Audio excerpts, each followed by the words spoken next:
அனைவருக்கும் வணக்கம். TRP UG BRTE பிடி 2023-24 தேர்வு எழுதி மதிப்பெண் வெளியிடப்பட்டுள்ளது. ஸோ இப்போ நம்ம இந்த பதிவில் என்ன பார்க்க போகிறோம் அப்படின்னா, TRB BT BRT UG maths cut off பற்றி ஒரு அனாலிசிஸ் நம்ம பார்க்குறோம். இப்போ இந்த டிஆர்பிலே அதிகமாக பாஸ் பண்ண ஒரு சப்ஜெக்ட் எதுனா மேக்ஸ். 12,730 பேர் பாஸ் பண்ணியிருக்காங்க. இப்போ பார்த்திங்கன்னா 13,313 பேர் இந்த தேர்வு எழுதியிருக்காங்க. 13,313 பேர் எழுதுனதில் 12,730 பேர் தேர்ச்சி பெற்றிருக்காங்க.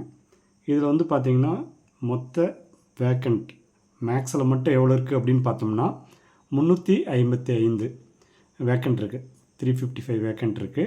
ஆனால் பாஸ் பண்ணியிருக்கிறது 12,730 பேர் பாஸ் பண்ணியிருக்காங்க. ஸோ அப்போது காம்படிட்டர் நம்ம 355 வேக்கண்ட்டுக்கு எவ்வளோ இருக்குது அப்படின்னு பார்த்தீங்க அப்படின்னா, நியர்லி ஒரு போஸ்டிங்க்கு குறைஞ்சது 300/12 அப்படின்னு எடுத்திங்கன்னா எவ்வளோ இருக்குது அப்படின்னு பார்த்தீங்கன்னா 10 போஸ்டிங்கில் ஒருத்தர் அப்படின்ற மாதிரி வரும். இப்போ இதில் கட் ஆஃப் எப்படி இருக்குது, ஹையஸ்ட் மார்க் மேக்ஸில் என்ன வந்திருக்கு அப்படின்னு பார்த்தோம்னா 125 மார்க்கு. அதே மாதிரி 125ல் 2 பேர், 123ல் ஒருத்தர், 122ல் ஒருத்தர், 120 மார்க்லேயே 4 பேர், 119 மார்க்கில் 2 பேர், அதாவது 119ல் மொத்தம் 2 பேர், 118ல் 8 பேர் இருக்காங்க. அப்புறம் 111ல் 63. அதாவது இப்போ என்னென்னு பார்த்தீங்கன்னா, இந்த ஸ்டார்டிங் மார்க்கே பார்த்திங்கன்னா நம்ம 100க்கு மேலேயே டோட்டலாக 388 பேர் இருக்காங்க. இப்போது டோட்டல் வேக்கண்ட் பார்த்திங்கன்னா 355. ஸோ 100க்கு மேலே 388 பேர் இருக்காங்க. பட் இதில் என்ன அப்படின்னு பார்த்தீங்கன்னா, இப்போ BC, MBC, SC, ST, general இந்த மாதிரி வர்றப்போ கட் ஆஃப் குறைஞ்சி வரும். ஏன்னா இவ்வளோ மார்க் இருக்கவங்க பிசியோ எம்பிசியோ இருக்காங்கன்னா அதுக்கு கீழே எஸ்சி எஸ்டி வர்றப்போ கட் ஆஃப் குறையும். ஸோ இப்போ பார்த்திங்க அப்படின்னா நம்ம இந்த இதில் பார்த்த வரைக்கும் 98 மார்க்கு வரைக்கும் பார்த்திங்கன்னா 460 பேர் எடுத்திருக்காங்க scoring.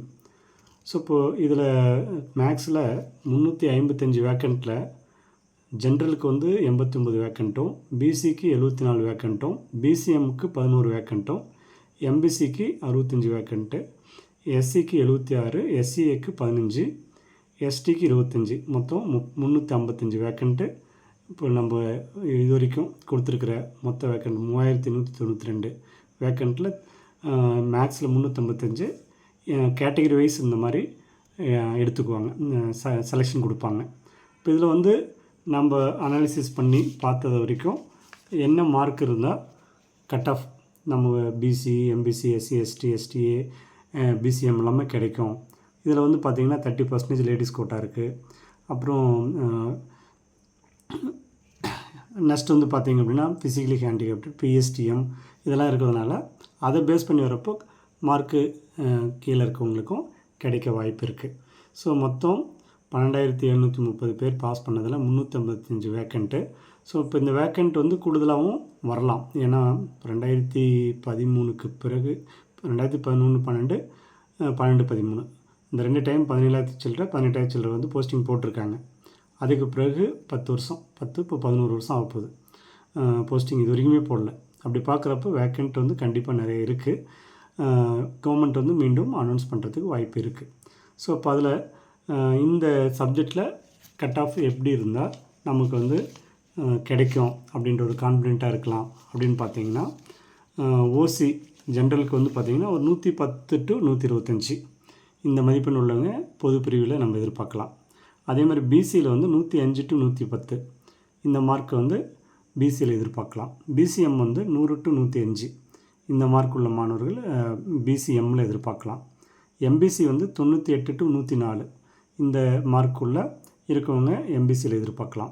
எஸ்சியில் 95 to 103 மார்க்குள்ள students SC cut ஆஃபில் எதிர்பார்க்கலாம். எஸ்சியை வந்து 90 to 102 இந்த கட் ஆஃப்குள்ளே இதுக்கு மேலே இருக்க மாணவர்கள் எதிர்பார்க்கலாம்.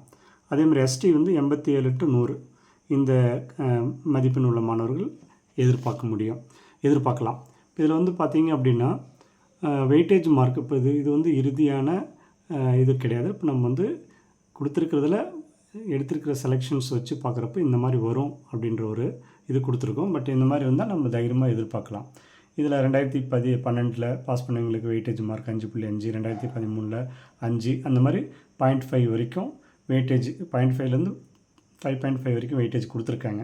ஸோ இப்போ இந்த சர்டிஃபிகேட் வெரிஃபிகேஷன் பண்ணி இந்த 5.5 போட்டு மீண்டும் ஃபைனல் லிஸ்ட் ஒன்று வெளியிடுறதுல தான் கன்ஃபர்மேஷன் வரும். ஸோ அதனால் வந்து இந்த மதிப்பெண் அப்படின்றது நம்ம தோராயமாக சொல்கிறோம். இதில் கூடவோ குறையவோ வாய்ப்பு இருக்குது. மேக்ஸ் பொறுத்த வரைக்கும் எல்லா சப்ஜெக்டை விட இப்போ வந்து தமிழ், இங்கிலீஷ், மேக்ஸ் இந்த 3 சப்ஜெக்ட் தான் அதிகமாக பாஸ் பண்ணியிருக்காங்க. அதில் வந்து எல்லா சப்ஜெக்டோட அதிகமாக பாஸ் பண்ண ஒரு சப்ஜெக்ட் எதுனா மேக்ஸ் தான். இப்போ தமிழில் வந்து பார்த்திங்கன்னா 7049 பேர் பாஸ் பண்ணியிருக்காங்க.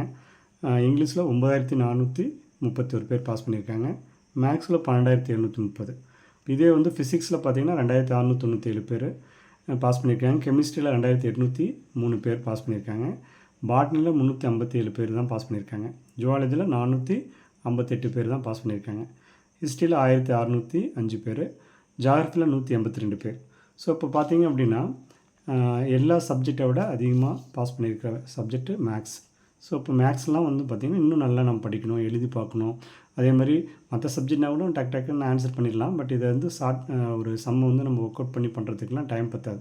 இப்போ ஏற்கனவே நல்லா தரவு பண்ணி இந்த சம்முக்கு இதுதான் ஆன்சர்ன்ற அளவுக்கு ரெடியாக இருந்தால் தான் இப்போ 125 மேக்ஸில் எடுத்திருக்காங்க. அதெல்லாம் பார்த்தா உண்மையிலேயே ஆச்சரியமாக இருக்குது. அவ்வளோவும் நம்ம சால்வ் பண்ணி அந்த இதில் போட்டு இவ்வளோ ஸ்கோர் பண்ணுறது அப்படின்றது சாத்தியம் ரொம்ப கம்மி. இப்போ அந்தளவுக்கு பிரில்லியண்ட்டாக இருந்தால் மட்டும்தான் வர முடியும். அப்போ இதிலேருந்து பார்க்குறப்போ எல்லா சப்ஜெக்டோட மேக்ஸ் வந்து காம்படிட்டர் அதிகமாக இருக்காங்க, நிறைய மார்க் ஸ்கோர் பண்ணுற அளவுக்கு படிச்சுட்ருக்காங்க. ஸோ அதனால் இப்போ கிடைச்சிங்க ஓகே, கிடைக்காதவங்க மீண்டும் இப்போ பிஜி வருது, பிஜி முடிச்சிருக்கவங்க பிஜிக்கு ட்ரை பண்ணலாம். அதே மாதிரி இனிமேல் எவ்ரி இயர் வந்து யூஜிடிஆர்பி கன்ஃபார்ம் வரும். ஏன்னா வேக்கண்ட் லாட் ஆஃப் வேக்கண்ட் இருக்குது. இப்போ அதுக்கு அடுத்ததும் இனிமேல் வந்து தொடர்ந்து கொடுப்பாங்க. இதுக்கு முன்னாடி கேஸ்லாம் நடந்துகிட்டு இருந்தது. இப்படி வரும் அப்படின்ற ஒரு மெத்தட் தெரியாததுனால நிறைய பேர் இப்போ பார்த்திங்கன்னா அப்ளை பண்ணதே மொத்தமாகவே கம்மியாக தான் அப்ளை பண்ணியிருக்காங்க. 40,000 சில்லரை தான் டோட்டலாகவே அப்ளை பண்ணியிருக்காங்க. ஸோ அப்படி இருக்கிறப்போ அடுத்த டைமில் வந்து டெட் பாஸ் பண்ணாதவங்களுமே படிக்க ஆரம்பிச்சிருவாங்க. ஏன்னா டெட் பாஸ் பண்ணால் அடுத்தது ஒரு எக்ஸாம் எழுதி பாஸ் பண்ணி போஸ்டிங் போயிடலான்றது இப்போ தான் வந்து ஃபஸ்ட் டைம் வந்திருக்கு. அதனால் பாஸ் பண்ணுவீங்களாம் இன்னும் நல்லா ஹார்ட் ஒர்க் பண்ணுங்கள். கிடைச்சவங்க ஓகே, கிடைக்காதவங்க திரும்ப அடுத்த ஒரு கால்ஃபருக்கு இப்போ இருந்தே படிக்க ஆரம்பிக்கலாம். ஸோ இப்போ நம்ம யூனிக் அகாடமி பொறுத்த வரைக்கும் 2001 நம்ம வந்து டிஆர்பிக்கான பயிற்சி நம்ம நடத்திட்டுருக்கோம். 2001 2007 வரைக்கும் யூஜி பிஜின்றது நடந்துகிட்டு இருந்தது.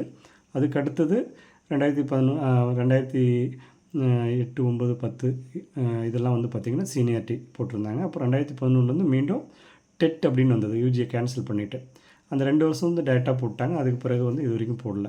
டெட்டை பொறுத்த வரைக்கும் டெட் பாஸ் பண்ணிவிட்டு அடுத்தது இன்னொரு எக்ஸாம் அப்படின்றது இதுதான் ஃபஸ்ட் டைம். ஸோ இனிமேல் நீங்கள் வந்து அந்த கால்ஃபர் வருன்றது மாதிரி வெயிட் பண்ணிகிட்டு இருக்காமல் இப்போ வந்து நியரஸ்ட்டு வந்துட்டு கிடைக்காதவங்களாம் இப்போ இருந்தே படிங்க. அடுத்த டைம் டாப்பில் வந்துடலாம். ஸோ வந்து இந்த கால்ஃபர் வந்த பிறகு படிக்கணும்னு நினைக்கிறத விட ஆரம்பத்துலேருந்தே படிக்க ஆரம்பிக்கலாம். இனிமேல் எவ்ரி இயர் வந்து கால்ஃபர் வர்றது உறுதி. ஸோ கிடைச்சவங்களுக்கு யூனிக் அகாடமி சார்பாக வாழ்த்துக்கள். கிடைக்காதவங்களுமே ஒரி பண்ண வேண்டியதில் நம்ம எந்தளவுக்கு பண்ணியிருக்கோம், இன்னும் எந்தளவுக்கு ரெடி ஆகணும் அப்படின்றது இப்போ எழுதுனதை வச்சு நீங்கள் தெரிஞ்சிருப்பீங்க. கான்ஃபிடென்ட்டாக படிங்க. அடுத்த ஒரு தேர்வில் வெற்றி பெறலாம். அடுத்த ஒரு பதிவில் சந்திப்போம். அதுவரை உங்களிடம் விடைபெறுவது யூனிக் அகாடமியின் நிர்வாக இயக்குனர் ஜெயகோவிந்தராஜ். நன்றி, வணக்கம்.